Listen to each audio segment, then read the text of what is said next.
Mayo na! May negosyo ka na ba? Aba, galaw-galaw na! Ang tunay na may hawak ng beef, sila raw. Ang negosyo kasi nila, beef tapa flakes na nasa bote. Kita nyo, okay naman? Okay na? Maganda naman ang benta. Nag-upisa tayo ng simple. Ngayon, medyo nagsi-six figures na tayo. Lalo Yes. na pag peak season, lalo na yung mga pa-Christmas, ganyan. Maganda kasi yung panregalo din. That's kasi correct. Relax lang ang pantasing yan. Caring-carry ma-achieve sa isang cafe na itinayo sa gitna ng bukid at gulayan. Yung gulay fresh na fresh, may crunchy kasi yung kare-kare. Meat nila, malambot, masarap. Yung puhunan po namin, totaling siya ng nasa 200 to 250,000. Yung pinakamalaking advantage yung produce. Readily available siya. Anytime na may umorder, pwede kaming pumitas right away.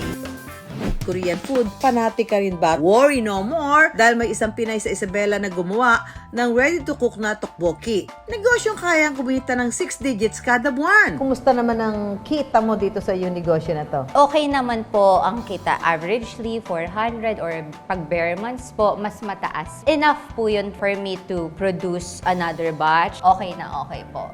I would recommend. Basta handa sila. Mind, body, and soul. Kung inspirasyon ang hanap mo, panoorin ang mga negosyong ibibida ko. Malay mo, ito na ang big time na kitang hinahanap mo. Matapos ang matagal na pananahimik sa showbiz, may big TV comeback. Ang isang veteranang aktres, eksklusibo sa Pera Paraan. Pero hindi para umarte, kundi para mag-share ng tips sa negosyong beef tapa flakes in a jar. From acting to business, yan ang atake ngayon ni Harleen Bautista.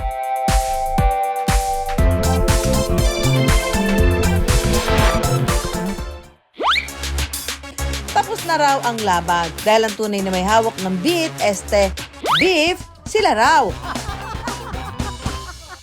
Ang dating aktres na si Harleen Bautista at partner niya si Federico Moreno, nag-iisang anak ng namayapang master showman Kuya James Moreno, palagi raw nilang hawak ang beef. Ang negosyo kasi nila, beef tapa flakes na nasa bote. Ito po mga kanegosyo, kasama natin, siyempre si Harleen at saka si Federico. Doon sa kanilang business na, ano tawag dito sa business nyo? This is called Every Flake Counts Yes, it's ready-to-eat beef flakes. in a jar. Ang kanilang produkto para raw sa mga nagka-crave ng beef tapa pero natatamad o walang time magpalambot ng baka at magluto. Ang gagawin na lang, buksan ang garapon. Ang maganda pati rito, pwede niyong ibaon kahit saan kayo mapunta sa gym, Yes, sa oo. office, may shoot ka, may Susan. Yeah. Diba? Pwedeng dalhin.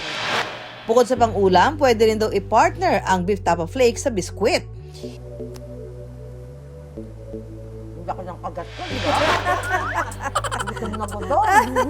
Yan. And then, Pwede i-partner dito? yes. Ano Sorry ako, nga kanin lang eh. Iba naman sa pandesal o tinapay.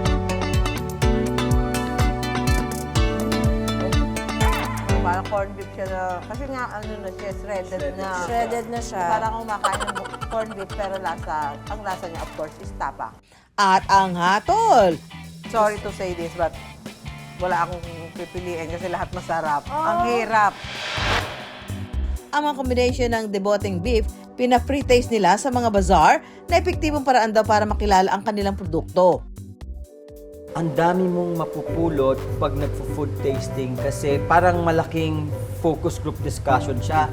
Yung comments, yung suggestion, pati sa packaging namin, ang daming nabago dahil sa mga nakatikim. Ay, syempre yung feedback, di ba? Pero kung nakaka-LL o nakakaluwag-luwag, may mga shala o social na food combination pa raw na pwede magawa sa beef tapa flakes na mabilis lang din gawin. First thing first, breakfast muna tayo. Ang gamit ko ngayon is sourdough bread, pero pwede kayong gumamit ng ibang klaseng bread. Like for example, just a plain white bread, pwede rin, or just a wheat bread, no? Papahira ng cream cheese ang toasted bread, ipapatong ang scrambled egg, ilalagay ang pipino, beef tapa flakes, at kamatis. Meron na tayong breakfast toast. Palagi raw nilang hawak ang beef. Ang negosyo kasi nila, beef tapa flakes na nasa bote. Kung nakaka-LL o nakakaluwag-luwag, may mga shala o social na food combination pa raw na pwede magawa sa beef tapa flakes na mabilis lang din gawin. Para sa appetizer, may paandar si chef na watermelon beef cups na isang klase ng salad at beef flakes with blue cheese dates. Sosyal na sosyal ang dating. Kung gusto naman ng pika-pika, pwede rin gamitin ang beef tapa flakes sa nachos at sa taco cups. Mabibili ang maliit na bote ng beef tapa flakes sa halagang 390 pesos habang 490 pesos naman ang mas malaki. Bukod sa beef tapa, mayroon rin silang beef rendang flakes na inspired sa Malaysian rendang na may kaunting anghang. Gaano katagal ang shelf life nito? Halimbawa, binili na nila sa market, ganyan. Yung beef tapa flakes natin is good for 8 months. Para raw magtagal ng ganyan ng mga produktong nakabote, may prosesong kailangan pagdaanan. Our product went through thermal heat processing. So, nasa loob yan ng thermal canner for more than an hour at 250 degrees. So, matagal yun. Talagang 99.99999% ng bacteria sa loob ng bote, talagang patay siya. That's why it lasts a long time. No? Yung capacity ng facility namin ngayon can produce up to 15,000 bottles a month. Kung gaano kadaling kainin, gano'n naman daw katagal ang naging proseso bago nila nabuo ang produkto. Mahigit 1 taon daw ang inabot ng research and development nito. Nung umpisa kaming dalawa lang yung nag-try na gumawa, magluto. Kaming dalawa muna nag-try and then parang sabi namin, hindi, may isasarap pa. Kaya naghanap kami ng A team of chefs to help us. chef para i-develop pa ng gusto. Inantay namin kasi ng 6 months, masarap pa ba? Oy, okay pa. Then 7 months, oy, okay siya. 8 months. So, para bago namin i-stamp. That's correct. And we waited for FDA, of course. Very important. Very important. Tulit naman daw ang paghihintay dahil 8 buwan matapos ilabas ang produkto. Paldo na ang negosyo. Kita nyo, okay naman? Okay na? Maganda naman ang benta. Nag-upisa tayo ng simple. Ngayon, medyo nagsi-6 figures na tayo. Yes, lalo na pag peak season lalo na yung mga Mag-Christmas. pa-Christmas, ganyan. Maganda kasi yung panregalo din. That's Kasi correct. para raw may iba rin kumikita kasabay nila, bukas din sila sa mga gustong maging reseller. We have a package of 12 and 24 bottles, no? So pag umorder ng 12 bottles, there's a 15% discount. Pag umorder ng 24, there is 20% discount. Okay, so mas marami yung mas malaking discount. Kung bibili ng 2 dosena, lumalabas na pwedeng tumubo ng halos 100 piso sa bawat mabibentang bote ang reseller. Para raw kina Harleen at Fred, para raw maging matagumpay ang negosyo, kailangan maging fan ng sariling produkto. Dapat gusto mo talaga yung ginagawa mo. Gusto mo yung product mo, ginagamit mo yung product mo. In our case, kinakain mo yung product mo, no? Try out everything and make sure you really have a fantastic product. Dahil sa dami ng pagpipilian, ang dami naghahanap ng atensyon. One advantage is you have to really have a monster product, a very good product. Sa magbuo ng negosyo, hindi kailangan ng maraming arte o matitinding drama. Kahit simple produkto, basta di kalidad, winner yan! Ganito ang goals natin mga kanegosyo. Magmuni-muni lang sa tahimik na paligid habang lumalanghap ng malinis na simoy ng hangin. Yung bang paralax-relax lang? Ang fantasy niyan, caring-carry ma-achieve sa isang cafe na itinayo sa gitna ng bukid at gulayan.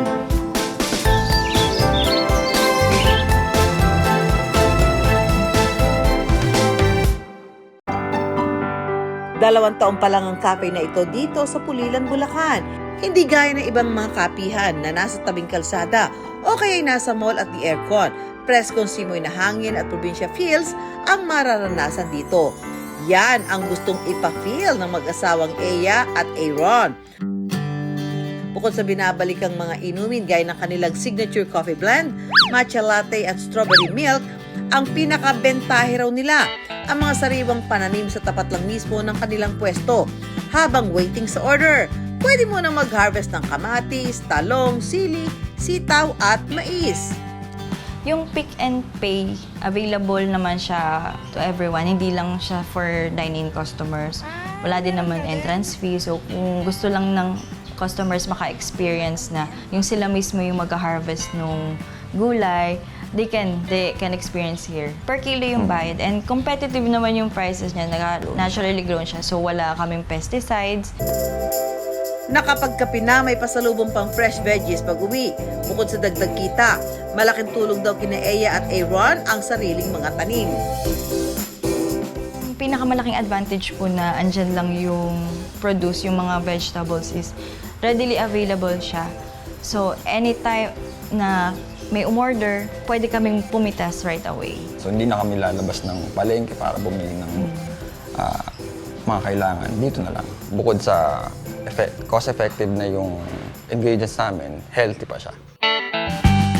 Si Eya, sasamahan tayo mamitas ng gulay para sa kanyang ihahandang specialty, ang sinigang na hipon.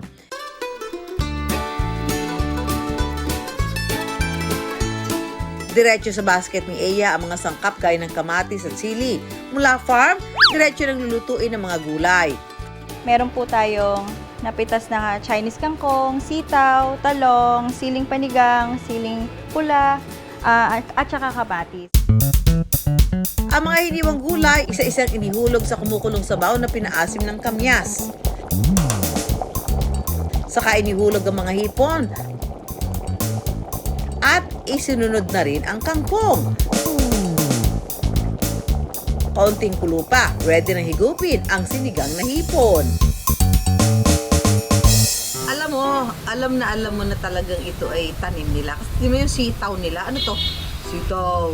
Ang lalaki ng sitaw ba talaga to?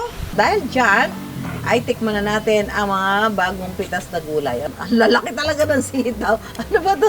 Ano ba talaga ito? Nakakain ba itong sitaw nila na to? Ang gulay kasi pag bagong pitas yan at niluto mo, talaga meron no siyang matamis-tamis na lasa. So ito ngayon yun. Yung nalalasahan ko, matamis-tamis yung lasa nitong sabaw ng sinigang.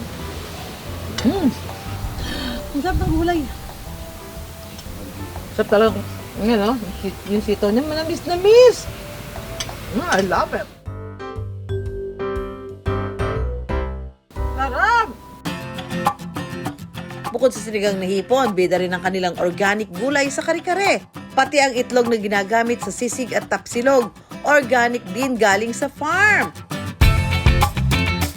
Yung gulay, lalo na yung gulay, fresh na fresh. Tsaka hindi yung lutong-luto. Yung gusto ko kasi may crunchy kasi yung kare-kare kasi. Kangkong, gusto ko yan. Tsaka yung meat nila, malambot, masarap.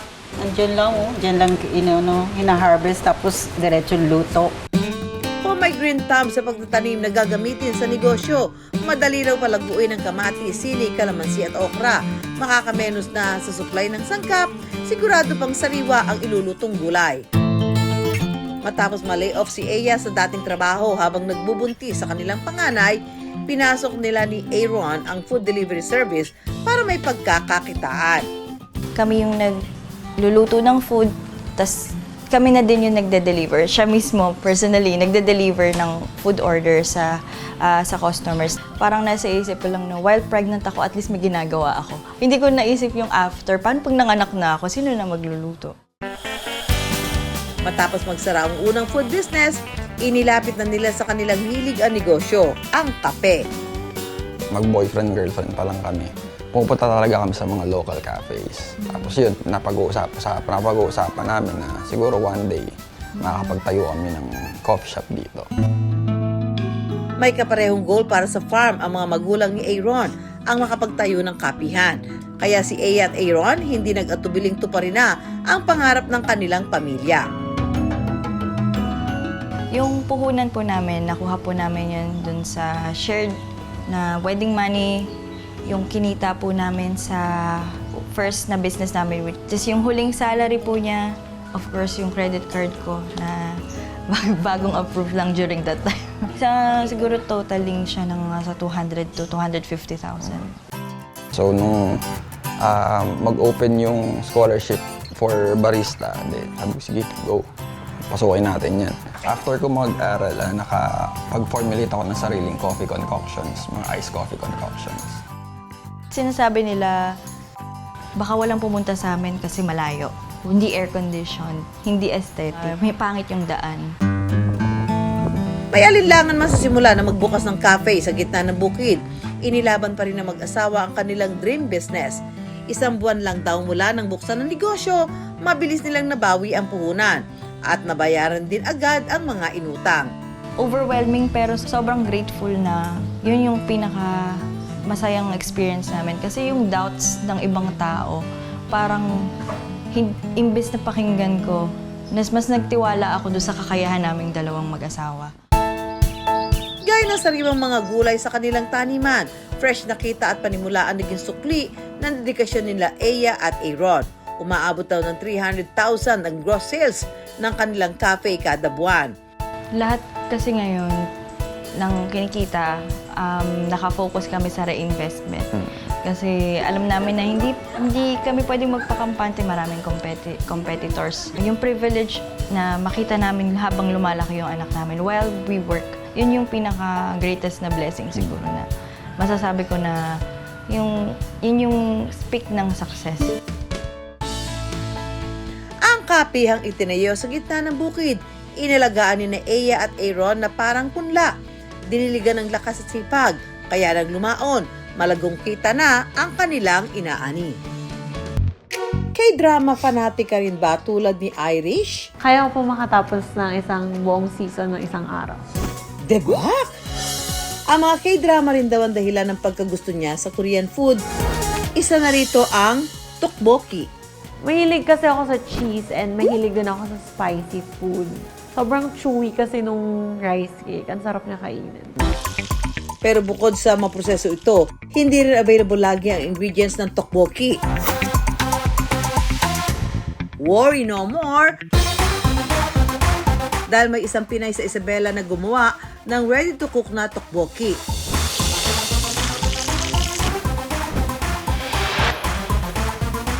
Negosyong kayang kumita ng 6 digits kada buwan.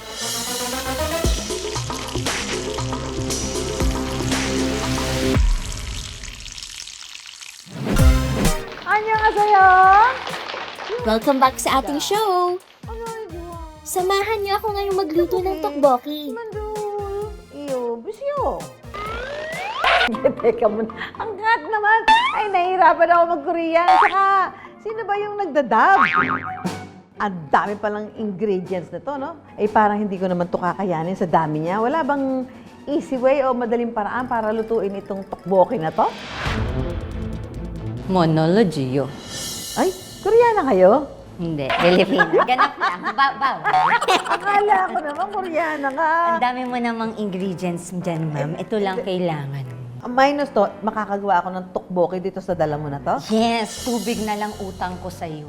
Oh my God. Tubig na lang ang kailangan mo dito. 6 components. May kasama na yung tteokbokki sauce, milk cheese, fish cake, rice cake, mozzarella cheese, sesame oil. Pagod. Dami, diba? 6 components. Teka muna, mahilig ka ba dyan? Hindi. Actually, hindi ako kumakain ng pagkain ko. Ano naging business yan? Eh, sabi nila, believe in your product. Di naman nila sinabing, eat your product. Ah, ganun ba? Aminadong hindi mahilig sa Korean food si Guada. Pero sinubukan daw niya itong lutuin noon para sa kanyang pamilya at ipinost online. So, nung pandemic, I look up the recipe online. Tapos, pinost ko lang siya sa isang social media platform. Kala ng iba, nagbebenta ako. Eh, syempre, pandemic noon, wala akong trabaho, wala akong napagkukuhanan ng pang-araw-araw namin. Naisipan ko na rin siyang ibenta. Sa simpleng post, nagsimula ang ideya ng pagnenegosyo ni Guada. Hindi mo talaga masasabi na ready ka na eh. Papasok ka na lang talaga, gagawin mo na talaga siya. Hindi mo alam kung kailan ka ready. At matututo ka na lang along the way. Sa umpisa ay lutong tteokbokki ang tininda niya kung saan naglabas siya ng 50,000. Pero ngayon ay ready to cook na kung saan nakahanap siya ng investor para sa puhunan na umabot ng 5 milyon. Bumili siya ng mga makina na kayang patuyuin ng mga sangkap para kapag iluluto ay kailangan na lang dagdagan ng kaunting tubig. Dito sa kanyang komisari sa Isabela, ipinoproseso ang mga sangkap ng kanyang tteokbokki. Dehydrator machine ang gamit niya para sa fish cake at rice cake. mga sangkap na parehong inaangkat pa niya mula South Korea. So, ito ipapasok na ni Shell yung ating fish cake or odeng sa dehydrator at isasalang natin to siya ng 60 degrees for 3 hours para mawala ang moisture, hindi mag-amag-amag.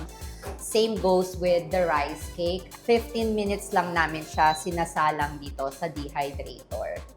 Ang isa sa pinakamahal niyang makina, ang freeze drying machine. So, sa makikita nyo, ngayon, moist pa yung mozzarella.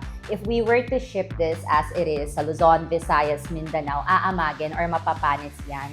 Kaya ipapasok natin siya sa freeze dryer for 32 hours. Ang ginagawa neto, pinifreeze niya yung component to reach a certain temperature.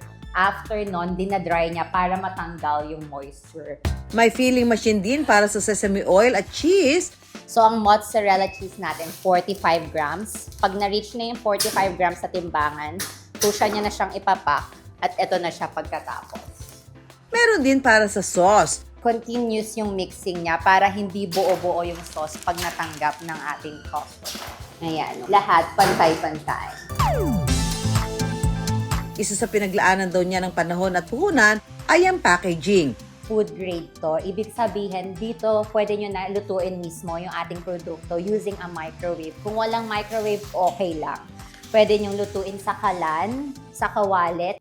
Unang ilalagay sa container ang fish cake, lalagyan ng tubig. Bakit fish cake? Kasi kung mapapansin mo po yung fish cake natin, Ay, di ba ganyan naman talaga? Ay, pero matigas dry. compared dun sa frozen. Oo. So, Paghihiwalayin. Opo, kasi matigas po siya. Baka kumain ka dyan ng chicharon, hindi fish cake. Lulutuin sa microwave sa loob ng 3 minuto.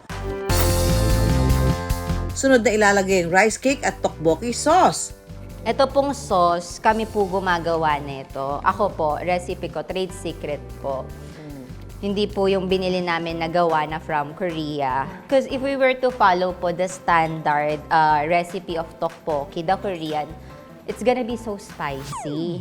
Ilagay na rin ang mozzarella cheese at cheddar cheese. Iluto lang ito ulit sa microwave sa loob ng 2 minuto. Ayan, ready na siya, ma'am. Papakainin kita. Kinaya naman today. Aha. O, diba?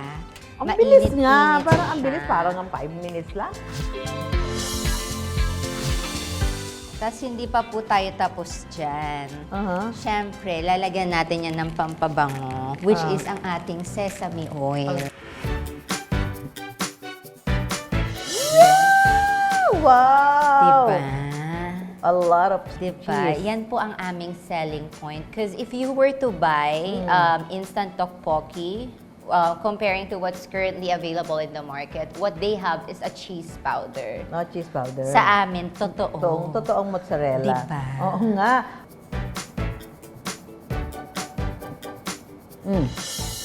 Naririnig ko yung tteokbokki para hindi ko siya tinitikman. Pero ang sarap pala, ha?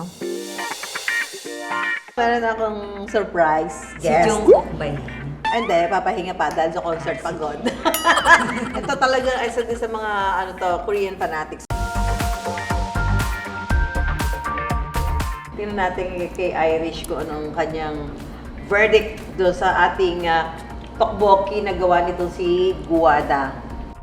Parang naamoy ko po yung Korea.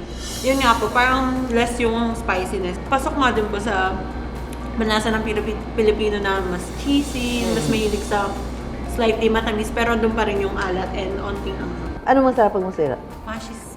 Mashisha? Mashiso. Mashiso!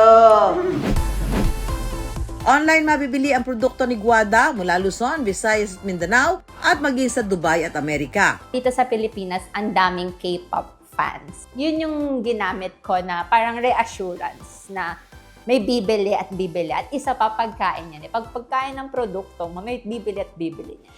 Walang duda, guminhawa raw ang kanyang buhay dahil sa tteokbokki. Ang future plans ko ay mag-branch out sa Manila para maka-attend ako ng pop-up trade show. At kaloob ng Diyos, makita din yung produkto ko sa mga grocery, sa mga convenience store. Pero kung walang malaking puhunan o investor, pwede pa rin namang magnegosyo ng ready-to-eat Korean food tulad ng tteokbokki. May mga cookbook naman at online cooking demo para matutunan ang proseso. pwede rin iakma sa panlasa ng inyong mga suking Pinoy ang inyong bersyon. Kumusta naman ang kita mo dito sa yung negosyo na to? Ay, okay naman po ang kitaan. Averagely, 400 or pag bare months po, mas mataas pa. And enough po yun for me to produce another batch, pay my employees, and to keep the business afloat. Lalo na dito sa business na to dahil machine inclined, mataas ang capital investment, di ba? So it really takes time po talaga. Pero okay na okay po. I would recommend. Basta handa sila. Mind, body, and soul. Sa tamang timpla ng lakas ng loob at diskarte, tiyak na papatok ang produkto kahit na dayuhang lasa pa yan. Oki ang kita sa Tokboki. Kaya bago man ang halian, mga business ideas muna ang aming pantakam. At laging tandaan, pera lang yan, kayang-kayang gawa ng paraan. Samahan nyo kami tuwing Sabado, alas 11:15 ng umaga sa GMA. Ako po si Susan Enriquez para sa Pera Paraan. Susan tayo!